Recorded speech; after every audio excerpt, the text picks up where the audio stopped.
Hello, I'm Kads, and welcome to today's video. We're back once again to pull some more shards. Last time was more of a one-off special opportunity type thing, but this is more in line with normality here. So we are going to be going for some Lunar Festival Titan points from the Summon Rush associated with it here.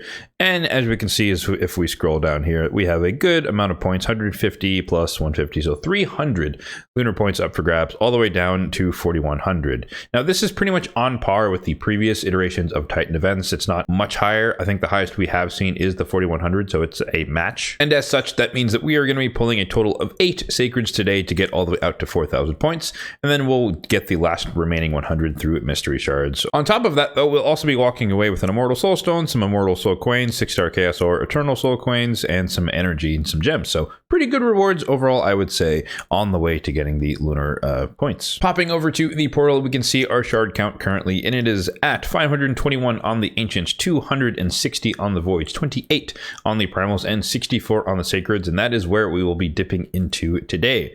There is also, of course, a progressive chance event going on right now. You can preview my selections here. Some of you already know based on who I want, but we have Harima, we have Martyr, we have Maulie Tankard, we have Rahmatab, we have Bevold of the Thorn, and we have Iron Brago. And then we have for the epics Taragi, Vogoth, and Bergoth the Malformed. Now, I know a lot of people are going to be going for Harima here. She's obviously probably the best in slot here for the legendaries here. And then epics, I guess Taragi would probably be my first pick if I really needed them. I have all of them, so it doesn't really matter. But we're trying to use some reverse psychology here by picking the worst epic of the lot. Maybe we can manifest the good legendary that we do want. So in my particular case, Maulie is high up on my wish list. She's number 4 as far as the legendaries that I most want in the game, non-void. And Harima, I would absolutely take a duplicate copy of her. One, it'd be in the future potentially for +1ing or empowering her, but obviously the faction guardian slots, I don't really have that many filled up, so I would definitely take another slot. And since we're on the subject of the wish list, I will also add that we are looking for any and all of the Lady Mikage epics that I don't already have. So still haven't made any progress on that since she's come out. The ones that I have towards her, I already had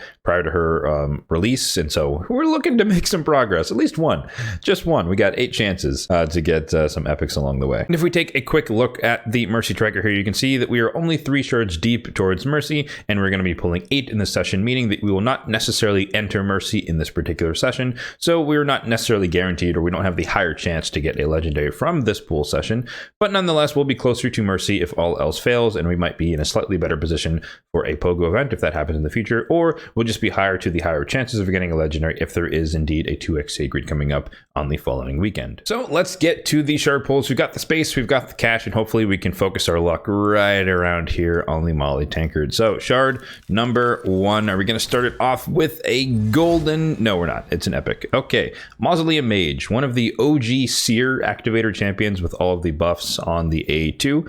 I think, yeah, increased crit rate, increased defense, and block debuffs when he is ascended. So old school Seer activator, but nowadays most people switch to Lydia if you're more in the end game, or they use like an Archmage helmet, but he can definitely still do the job. Also has a mini cleanse here, a full cleanse, but it can also provide a substantial amount of healing, or a sneaky amount of healing, and then decrease speed on the A1. I think he's still a good champion, but he's just not really seeing much play in today's day and age.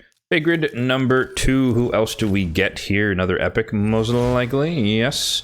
Fusion? No, it's an Eothar. I think he's like used to be one of the best poisoners for a Demon Lord Clan boss, because he has a 4-hitter that can place the big version of poisons when he's ascended. But outside of that, he doesn't really see much play. Honestly, I do think he kind of needs a buff. Sacred number 3. What are we going to get here? Another epic, most likely. Yes. Fusion epic? No, we hit the 25x on Bergoth the Malformed. Okay, reverse psychology is fully activated. We got the worst legendary of the bunch. This is like the worst version of Vogoth. He used to be a fragment summon, or a fragment summon champion in the past, and he was just super underwhelming when you compare him to Vogoth in terms of the healing. He has a similar passive, but it's just not as good. Sacred number 4, reverse psychology activated, and it did not yield anything, at least not immediately. We still have 4 more chances. Ripper, I don't know what he does. Decreases, or damage decreases, the target's HP decreases, so a little bit of an E3 going on there. Ignore some defense. Yeah, pretty trash. Okay, Sacred number 5, who we're going to get here? Another epic. Yes, Thuresk. one of the champions who does have decreased resistance in her kit, which I've spoken about on the channel before, that it's not the most useful debuff in the game just because you need accuracy to land it. And if it gets resisted and you have a team built around relying on decreased resistance, then they're not going to be able to land their debuffs and your team might wipe depending on the content. So it's just not as reliable. I like to see decreased resistance with some other debuff paired with it just to make the abilities more useful and not single threaded. Next, Sacred here. What are we going to get? It is another epic, and it's Aox the Rememberer, who's definitely seen a resurgence with this particular rotation or iteration of the Cursed City of Centranos. He's known for the passive here, which can extend the duration of 2 random debuffs on the attacker when he's hit once per hit. So multi-hit abilities on him will proc this multiple times. Poisons on the A1, low chance, but it's enough when you combine it with the passive. Decrease attack, decrease crit rate on an AoE, so super strong there. And a pretty chunky heal if you start stacking up debuffs on the enemy targets. 2 more Sacreds to go. Let's see what we can get here in the last little bit of the session. And it's going to be a Fire Gun Isbale, which I do believe is part of the Lady Mikage fusion. So we've finally made some progress there. I think she's kind of decent for Bommel. I have Nishak, so I never really bothered to build her out, but she does have a decent amount of bombs throughout her kits, as well as an AoE weaken, which is super strong as far as increasing the damage of bombs. And then she can also place Revive on death when anyone dies from a bomb on the enemy team. And the last Sacred here is going to be probably another epic, but that is a-okay because that means we are closer to Mercy. Oof, one of my least favorite epics in the game. I know he's like the OP, everyone's a fan of Geomancer, but I am personally not a fan of Geomancer. But he does have the 8 HP burn on a single target, fully depletes turn meter, places it for 3 turns, which synergizes with his passive, which can do a bunch of Giant Slayer hits depending on or when the person under the burn does damage to your team. AoE on the A1, decrease attack or decrease accuracy, and then people usually don't use the A2 at all. Let's go ahead and check the math in the Summon Rush just to confirm that we are exactly at 4,000 and plus a little change there. Collect some of these rewards. I'll save the energy because there is a champion training tournament starting tomorrow, which will probably feature a legendary tome at 10,000 points. That's my expectation. So we're going to want to have some reserve energy for that. But yeah, so we're basically there, I guess, over the course of champion training the next couple of days. I guess this goes on for 2.5 more days. I got plenty of time. So a couple of days of champion training should give me 100 mystery shards. I'm not too worried about that, but I do need to make sure that I actually do that in the end. If anyone was curious, in the Lunar Festival Titan event, I'm effectively at 500 and something when you add in the extra 150. I'm going to collect these. We're going to collect all of these. So we're making progress. I think I'm still pretty much on track. I'm going to save that energy for champion training as well. I'm pretty much on track for where I'm trying to go.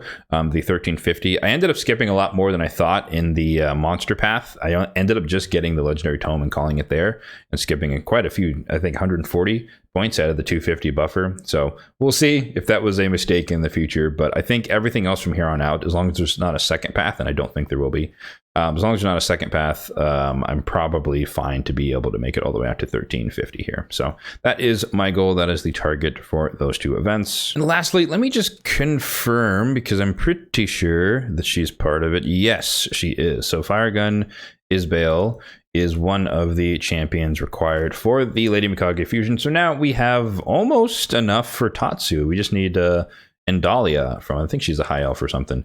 And then I could fuse Tatsu and start working on that. And that's honestly going to be a good amount of points, because this is worth 500 points in a champion chase, which could be useful in the future once I get that going. And then I don't even know how much you would get in a champ chase. I think it's 600 and something maybe for the mythical, but that's probably months down the line, so we're not going to worry about that one just yet. So overall, I think it's a pretty good session. We built up some mercy, and we got one epic finally towards Lady Mikage. So yeah, that's going to do it for today's video. We're going to keep this one short and sweet. We pulled our shards and we got what we got. And unfortunately, no legendaries, no Maulie tinkered, but that is a-okay because we did make some progress towards our potentially first mythical champion. As always, if you did enjoy this video, then be sure to hit that like button down below and subscribe to the channel for more content just like this one in the future. I do also want to highlight once again that we are on the road to 1,000 subscribers on the channel. We are just over 900, so we're on the home stretch. So if you truly are enjoying the content, then feel free to subscribe to the channel. Help us get to that goal. And thank you to the 900 plus of you that have already subscribed to the channel. It means a lot, and I do appreciate all the support over the past just over a year into this content creation journey. And with all that said, thanks for watching and have a good one.